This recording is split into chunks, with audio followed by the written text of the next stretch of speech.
Welcome to today's AT&T CyberThreat Report for September 15th, 2011. Joining us today, we have Alex Bobotek. Alex is a lead of our AT&T mobile messaging security activities. He's a recognized authority on the subject as well. Thanks for joining us, Alex. You've joined us before. Welcome back. What do you plan to discuss today? Thanks, Brian. It's great to be here.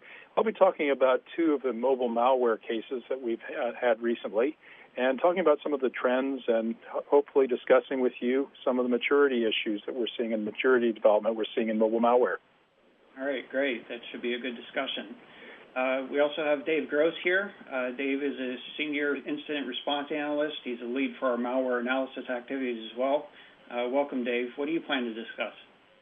Thanks, Brian. I'm going to discuss some findings that came out of a APT summit that happened a few months ago. Great. And we also have Jim Clausing here today.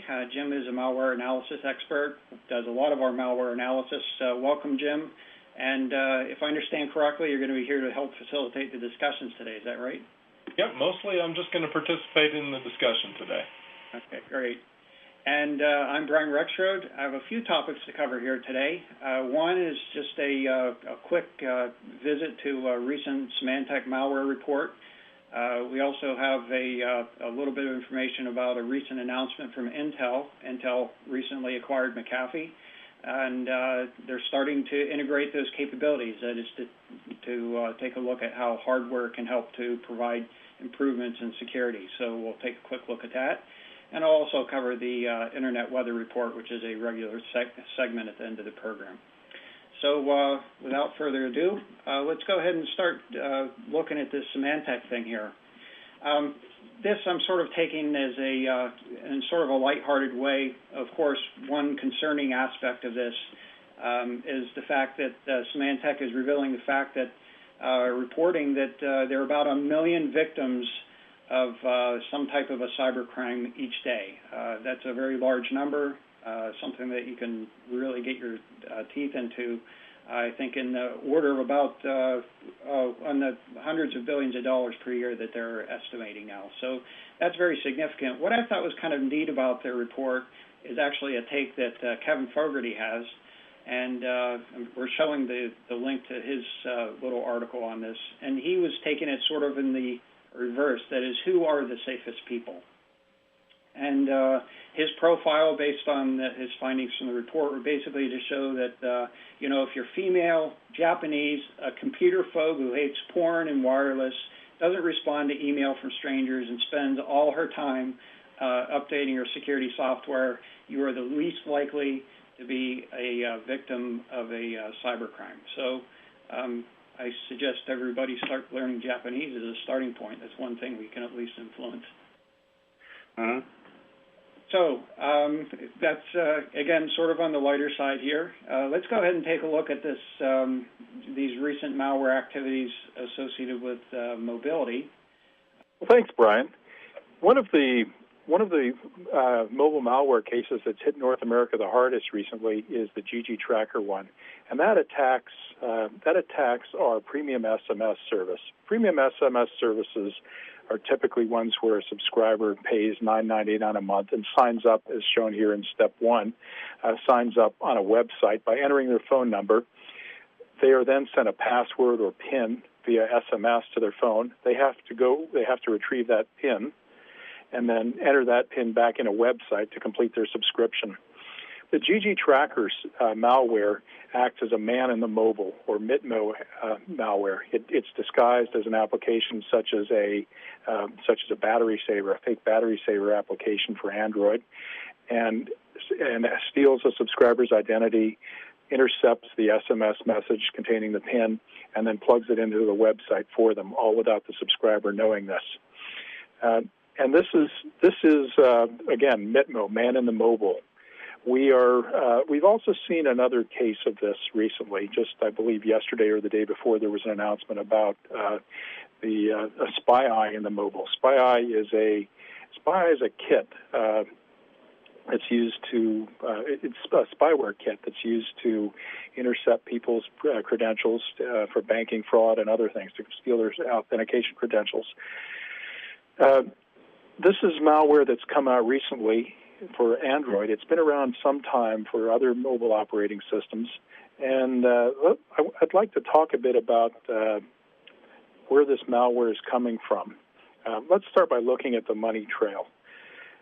In the case of the GG Tracker malware, the billing is actually on the subscriber's phone bill, $9.99 a month or so, which goes to a carrier such as AT&T, then is paid to an SMS aggregator, a business that's affiliated with AT&T, who then pays a content provider, and the content provider may own an application. And they then pay a commission to an affiliate who gets them to sign up. Much of the malware today is pretty low in its maturity level. For example, the GG Tracker malware, we believe, was written either by or to the specific order of an affiliate who had a specific monetization scheme in mind. So let's compare this with some of the PC malware. The mobile malware is typically much less sophisticated than the PC malware. There's no encryption of the communications, for example, and it's most commonly been developed for a specific monetization scheme. In this case, in the case of GG Tracker, that is monetizing affiliate commissions.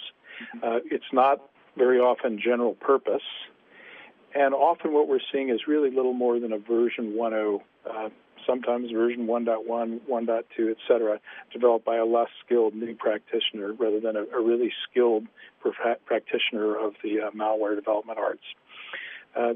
We're not seeing the broadly targeted root kits that we often see in the PC world, which can often be adapted, which can often be distributed to a much wider community, a community of unskilled attackers who can tailor the root kit or whatever the malware is to their own application. And it's this absence of sophisticated, broadly targeted kits that I think distinguishes mobile malware today in its lesser maturity from the PC malware that we see, which is often very highly sophisticated and turned out by malware professionals who've been at it for a long time and are very good at what they do. I'd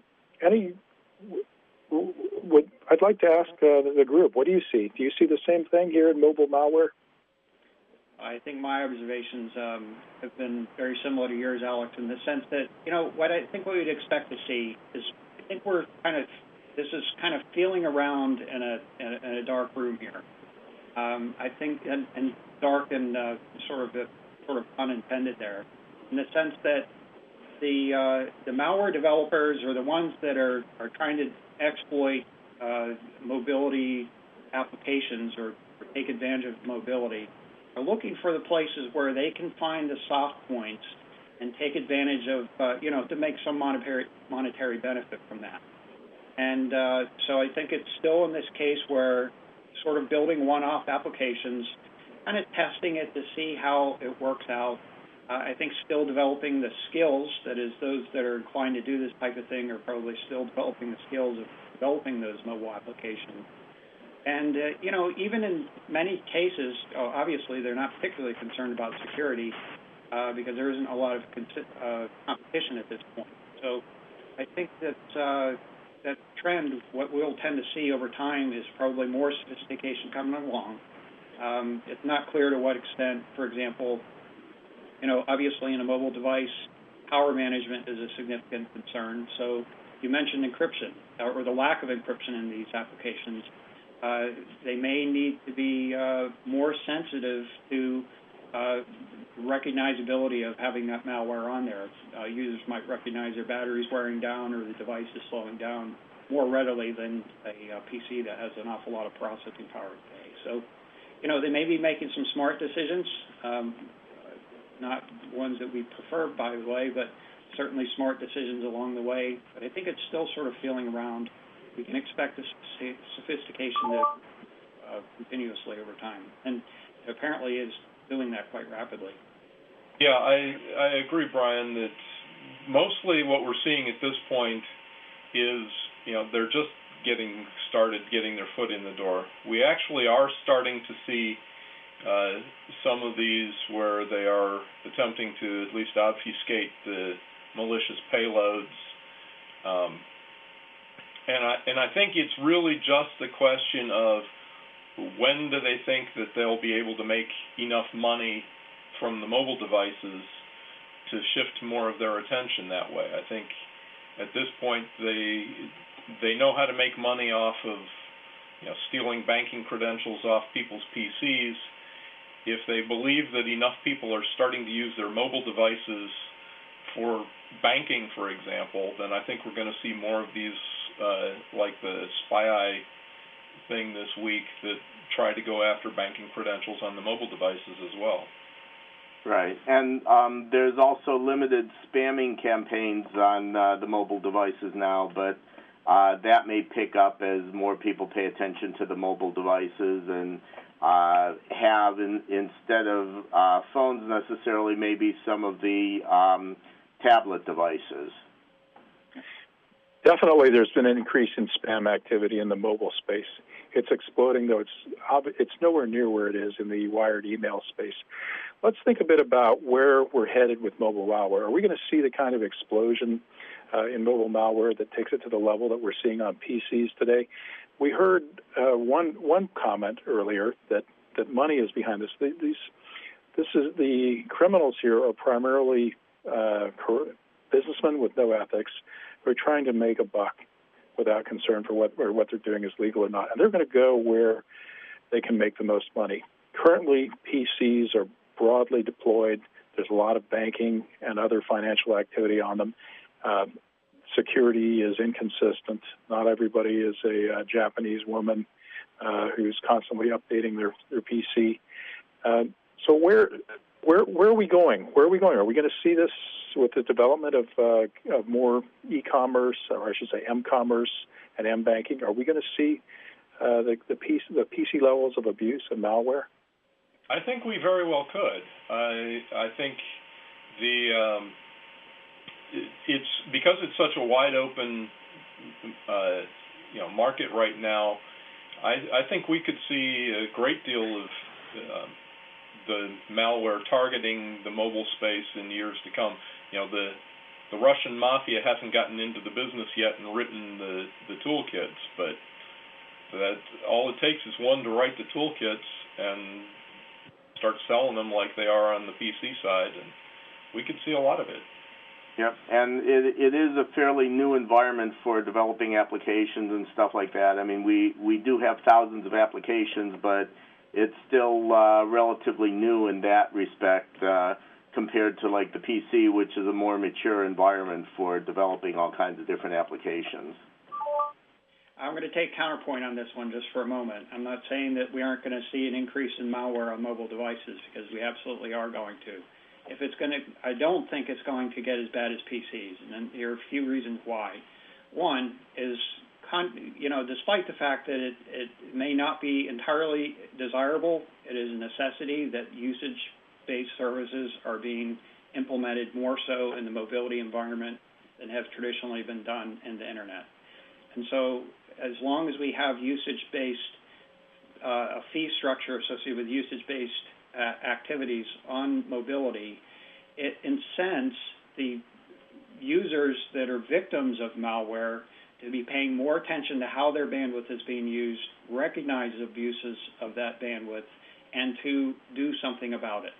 And so whereas in the case where PCs, we have clearly scenarios where users are infected, their machines are scanning the network, probing continuously, completely oblivious to that fact. The owners have no concern because there's no charge associated with that. So as soon as users are getting charged, they're going to start raising complaints. They're going to incentivize more activities to remediate the problem.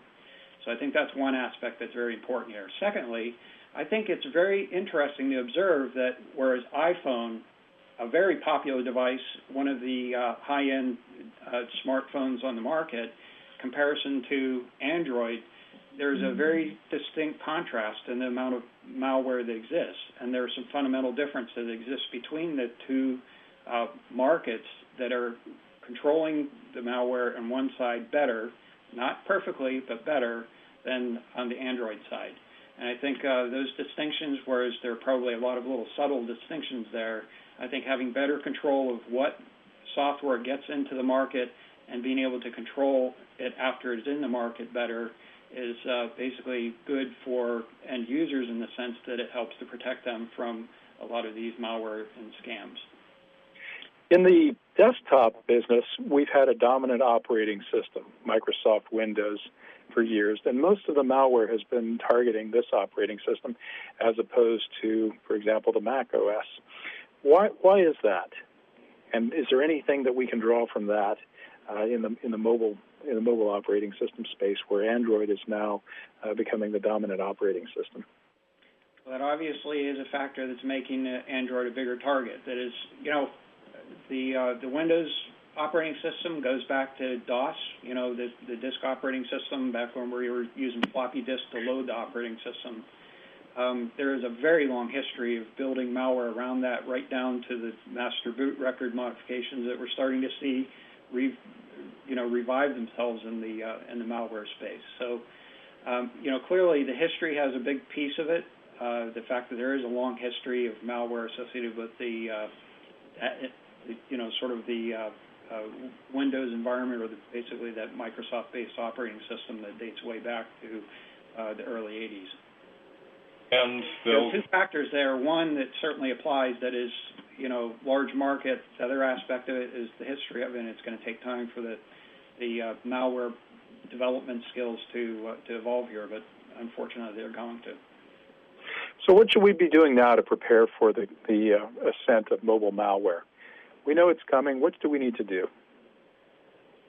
Well, I think clearly the market should help to influence this. That is, and there are two aspects of this. One, most of the malware that we're seeing is coming from basically the alternative markets, and so being very careful about where you get your apps from is a significant factor. Yeah, another big one that we've mentioned time and again on this program is to, when you're installing a new app, take a look at the permissions that it's asking for. Why does a screensaver need access to your contacts? Just keep track of those, watch those carefully. Great points. Well, thanks for all your comments, and I'm going to turn it now over to Dave. Yeah. Well, thank you. I'm going to get into a summit that occurred in July. It was hosted by RSA and Tech America, and it brought together senior leaders from government and business to discuss APT. We've discussed APT before on this program. APT stands for Advanced Persistent Threats.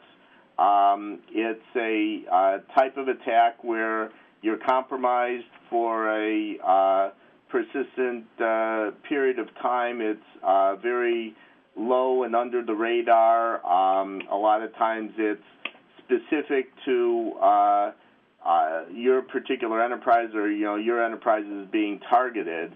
So anyhow, the idea was to get senior leaders together to discuss this topic and understand more about it, and potentially come up with recommendations. So they've this week have published some preliminary findings, which is kind of an outline of what they had discussed. They're going to be coming out with a report in a couple months, but anyhow, I wanted to go over some of the findings so that you can see what's in the report. And by the way, the last slide also had the link to where the report was. So anyhow, one of the key things is that the attack vector is shifting from technology to people. So instead of attacking the PC and trying to get malware on there and make the PC into a botnet and that type of thing, they're actually doing social engineering, sending out mail campaigns specifically targeted at specific individuals, and enticing them to open the attachment in the email with more and more clever schemes to make it look more realistic. And the more realistic they can make it look, the easier it is for people to fall for this. And you can do a lot of training, a lot of saying, be careful and stuff like that, but ultimately some of these things can get through and compromise your machine and open up a backdoor that allows the attackers in.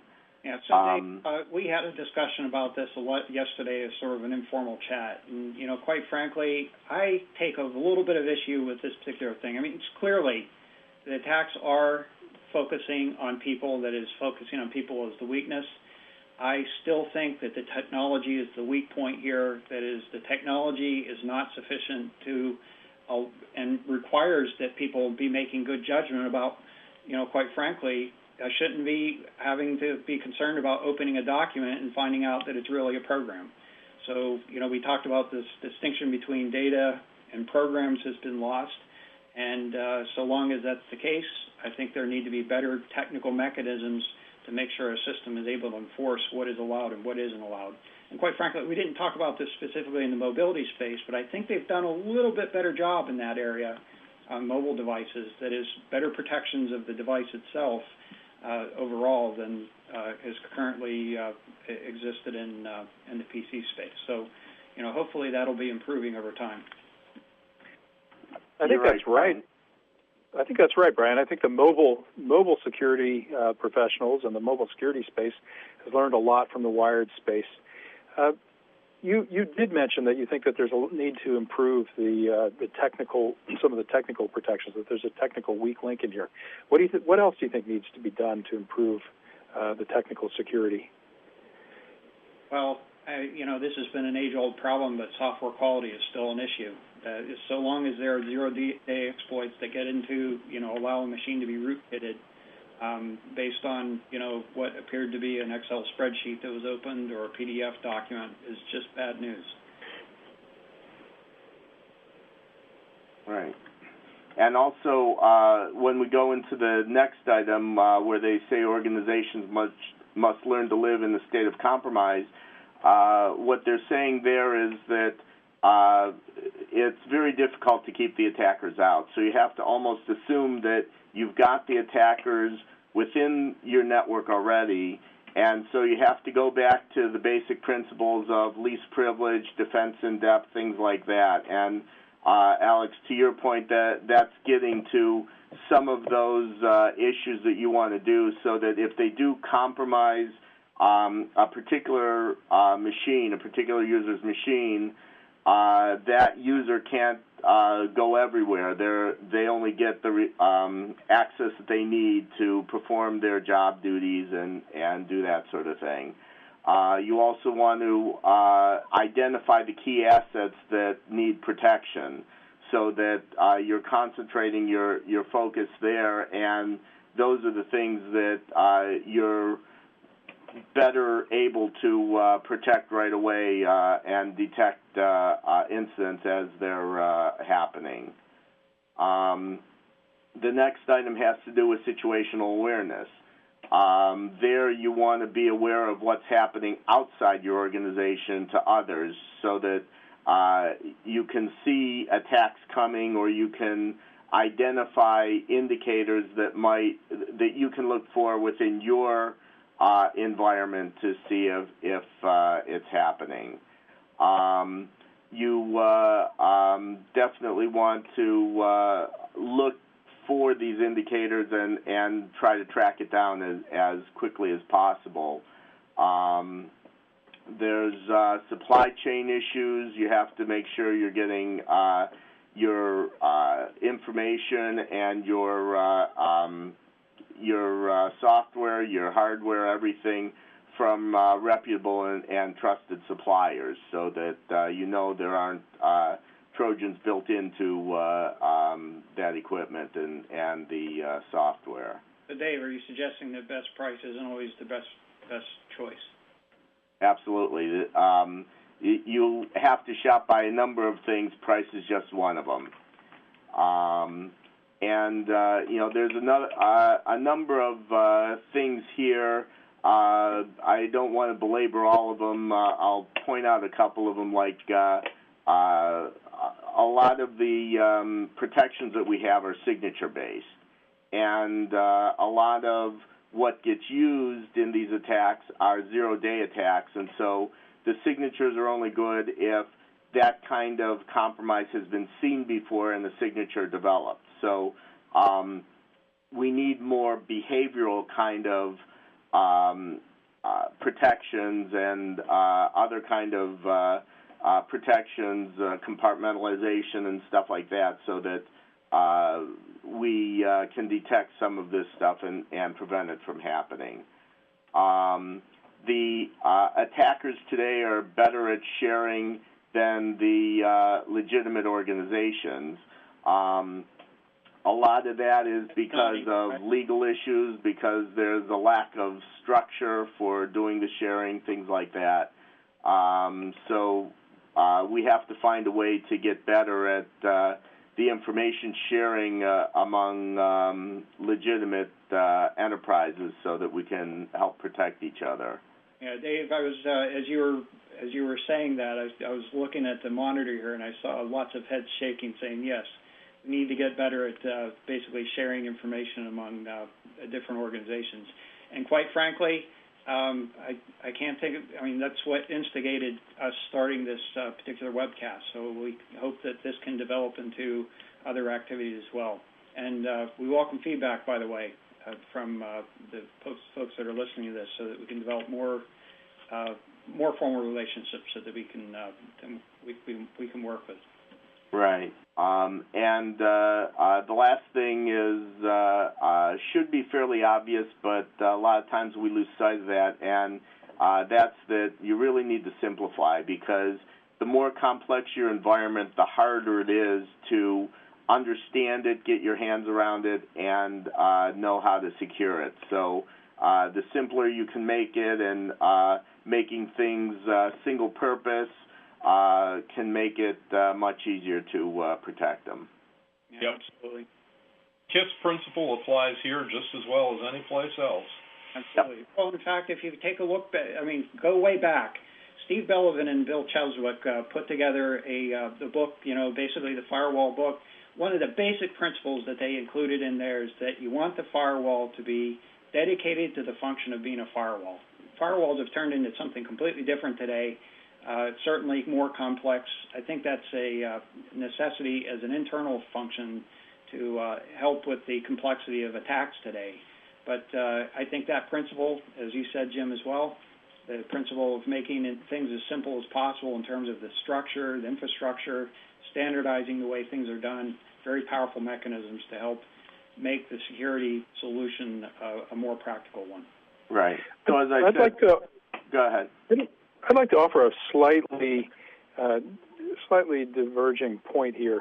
One of the if somebody doesn't care which organization they attack, that is, if they see 3 or 4 targets, they'll probably go to this softer target.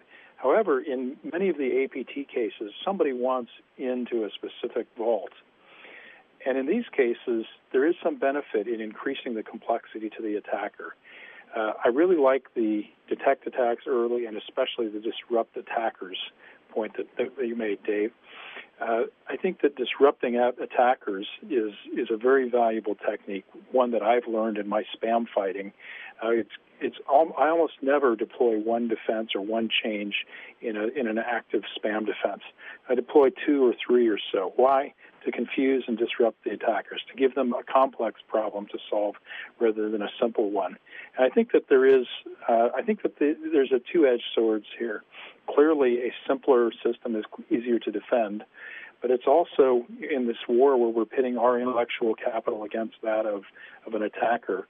We want to be maneuverable, but we want to force them to expend their intellectual capital fighting our complexity and confuse them by confusing them. Yeah, that's a good point, and I think it also plays with the defense in depth. You can use some of that defense in depth to add complexity and difficulty in attacking, without having to make your overall environment too complex that you can't even defend your environment. Absolutely. I think you have it right on there, Dave. I agree with you, Alex. The defense in depth that is using security layers to complement each other, that's very different than having diversity in your solutions that just makes it too complex to manage. Mm-hmm. So very good. All right. Thank you very much, Dave. This, I think this is a very good contribution in the area of understanding APT and how we need to be able to deal with it as organizations. I can see some subtle influences from our own organization as a part of that. I don't know for a fact that we were a participant, but I suspect we may have been. So in any case, why don't we go ahead and talk a little bit about our next topic. I just wanted to just give a little bit of introduction here because I think this is a positive development. Intel made an announcement recently, as we had mentioned early in the program. They had acquired McAfee, a popular antivirus and security software provider, merging with Intel, which provides the hardware and the hardware architecture for a significant portion of the computer industry. And they're starting to merge those things. And I think this is a very powerful thing. We've talked a little bit about these master boot record pieces of malware, the ones that modify master boot records on computers, also modifying the volume boot record, a new piece that Jim reported on a couple of weeks ago. There are also concerns, there actually have been cases, and a big concern related to BIOS infections. That is, that bootstrap software that gets things started at the very beginning of a boot process. Right. And we had seen a few of those, 10, 12 years ago, hadn't seen much of anything. All of a sudden this week, there was a new sample out there that attacks a particular brand of BIOS chips. If that's on the motherboard, it'll infect the BIOS chip, and then in turn infect the master boot record and infect executables on the system. So, yeah, they're coming back. Absolutely. So with those kinds of concerns, it really needs, and this is sort of the one piece of information they provided here, is that what they're trying to do is get the software that provides security down deeper into the hardware itself, not actually make it part of the hardware, but to make it so that it's using the hardware in the best way possible. So I don't know that it's going to solve all these problems. It's a move in the right direction. It's also a move in the direction of actually going back about 20 years now almost. In fact, perhaps a little bit more. I put in a reference here for the Trusted Computer System Evaluation Criteria. That was the Orange Book. Goes back significantly in time, and I'll point out one aspect of it that's sort of an important aspect that many people may not be familiar with today. The reason you use a Control-Alt-Delete to get the login prompt is because of this notion of a trusted path. That is, to be able to get connection directly to the hardware of the system and make sure that you are getting a real login prompt to the computer. And the Control-Delete was in fact, a hardware interrupt on the Intel architecture based on basically the IBM PC platform. So that was used as a mechanism to make sure you were getting a good login prompt. This seems like the same kind of thing here, where they're trying to get the security features down deep into the hardware, so it makes it much more difficult to compromise the machine, or at least puts the software in a position so that it can do a better job at recognizing when there is a problem. So move in the right direction, not new in concept, but certainly new in the implementation, I expect, and hope that we see more things like this going forward. Right, Brian. As you said, some of the old concepts come back again, and as I was talking in my piece about the defense in depth and least privilege, you have to get back to basics. And while you were talking, I looked up the Trusted Computer System Evaluation Criteria, and it was initially published in 1983. So we're talking 28 years ago, but it still has some applicability today. Absolutely. So with that, let's go ahead and move on to the next topic here. We'll cover the Internet Weather Report. And we just have a sort of a handful of items that I wanted to share with you today. Nothing really groundbreaking. I think it's, as much as anything else, a status update. So we have port 23, let's see, port 5631, TCP, UD port 6257. That's a P2p application. We'll take a quick look at that. Port 3389, that's a remote desktop protocol. The mortar worm, we'll take a quick look at what's going on there. And last but not least, port 3128 TCP, which is associated with Squid proxy. So first here we have on port 23, the application is Telnet here. We've been reporting on this for several weeks now. As you can see back, we're looking at 60 days of activity here. There was a big level of activity, and what we're looking at here are the number of sources that are scanning on this port at any given hour. And clearly there was some infection of some sort that took place, and we had reported many times before this was associated with password guessing attacks.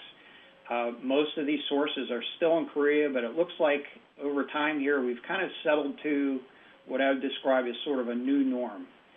Most of these sources still are in Korea, on the order of about 90% that we're detecting here appear to be in Korea. But it doesn't seem like we're seeing a big decrease in activity over time any longer, except for a couple of interruptions in activity that we've recognized. So we can expect this to go on probably with little change in the coming future. The next item here is scanning activity on port 5631. We reported on this last week. I wanted to give a quick update. This port, 5631, is associated with Symantec PC Anywhere.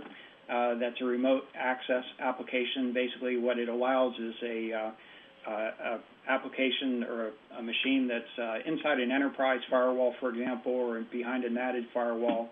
It can make a connection outbound, and then it provides a capability to basically remote access through that, and sometimes in violation of a firewall policy. We're still seeing the probing activity, as you can see here. It's fairly intermittent in terms of activity, but it is certainly new. And, at peak, we saw an order of about, 25 or 26 million probes per hour. The recent activity here is actually associated with really just one source address that appears to be located in China.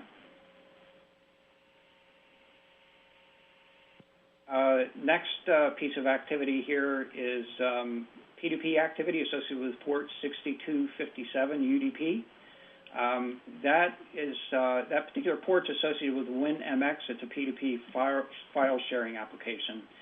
Typically, I wouldn't report on this sort of thing. The significance here is that it's very intermittent in behavior.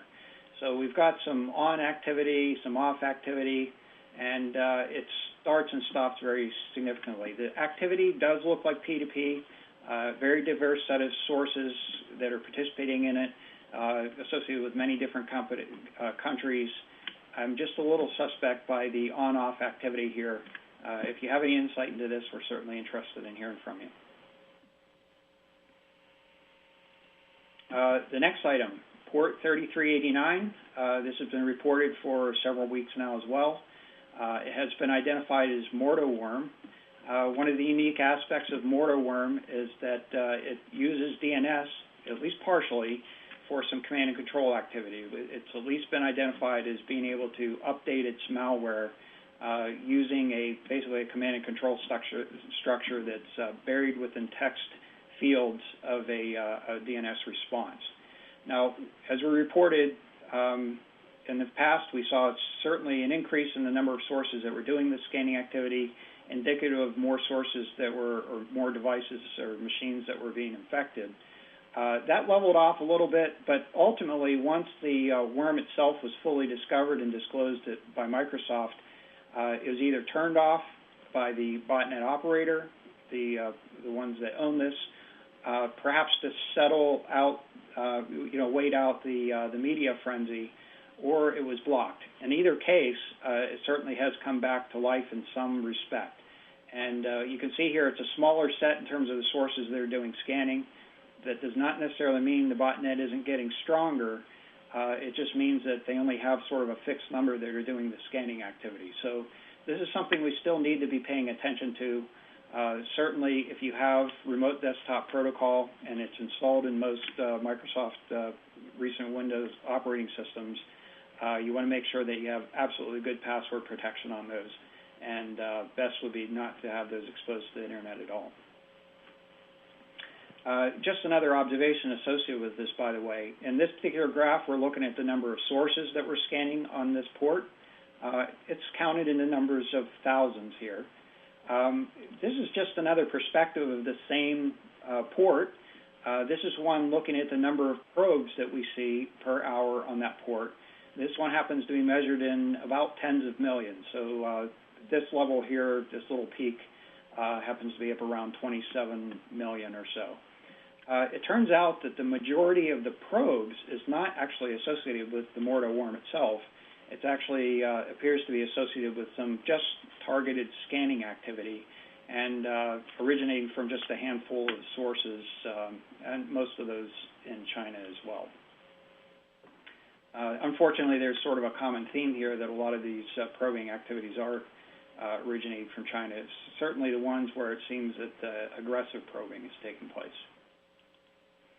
On the next one here, similar sort of theme. This is just, we reported on this last week. The activity is continuing in sort of a spiky way. And this could have something to do with the patterns that are being used for scanning across address space, by the way. But this port is associated with Squid Proxy, a proxy application that can be used for anonymizing activities, for example. And again, the vast majority of probes here are coming from a small number of addresses that are located in China, and peaking up around here on the order of about 11 million probes per hour that we're seeing at the high points, and occasionally, very low points here. So, again, just a reminder that that activity is taking place. Now, with all of those items that we just reported, I just wanted to put this into a bit of perspective here, in that what we're reporting are the things that are different from what you typically would expect to see on the network. And so just to take and this actually yesterday's report, yesterday's summary, a breakdown of the ports that are being scanned regularly. This is the top 10 ports. And by far, the most pro port is still port 445 TCP. This is associated with Microsoft, basically file sharing activities. Second on the list is port 1433 TCP. That's, help me here, this is one of the database applications. Microsoft SQL Server. SQL Server, okay, thank you. Usually password guessing in that case. And then we have some others. 8909 was associated with a proxy application. We've already talked about 3389. 135 is associated with some, but basically that's the port mapper application associated with Microsoft that has traditionally been exploited in the past. Password guessing against port 22 TCP. There's just really a lot of ICMP scanning activity. A lot of times this is associated with what we call blended threats. That is, in this case, they might be identifying a host and then checking several other ports to see if those ports are open and vulnerable. Port 5900, that's VNC, Virtual Network Computing. Again, another remote access application. 3306, this is MySQL, another database application. Again, usually password guessing. And then we also have port 8080, typically either an alternative web application port or a proxy port. And then last on the list of the top 10 here is port 80. Obviously looking for perhaps vulnerable web servers that can be targeted. So it looks like almost half of them are doing password guessing as part of the probing. Actually, interesting observation here, Dave. I think that's good news in the sense that it looks like applications themselves are getting better at protecting. That is, fewer cases of vulnerabilities in applications being exploited. But as you had pointed out earlier related to the APT stuff, this is where they're targeting people or poor operations activities in this sense, not having good passwords, absolutely. Mm-hmm. And there would be fewer things that somebody could offer me that I would like better than to say there is no such thing as a default password on machines. I think the notion of having a machine so that it won't work until you change the password, and secondly, I can't imagine why any application would allow stupid passwords to be on there. And Jim, you covered a segment, I think, about 2 weeks ago on some examples of stupid passwords that apparently work. Most of the guesses that we're seeing are stupid passwords, and the Mordo worm was spreading by just guessing 20 different passwords. Yeah. So on that note, unless there are any further comments, thank you for joining us today. Jim, thank you. Dave, Alex, and I just want to give a reminder, if you have feedback, questions, or suggestions on topics we should cover, you can reach us at cyberthreat@list.att.com. This program is available on the AT&T Tech channel. That's techchannel.att.com. There's the link to the cybersecurity reports, this one and historical ones. You can also get us through a podcast on iTunes as well as on YouTube. Just search for in the respective applications for AT&T Cyber Threat Report. And until next time, we hope that you stay secure. Thanks for listening.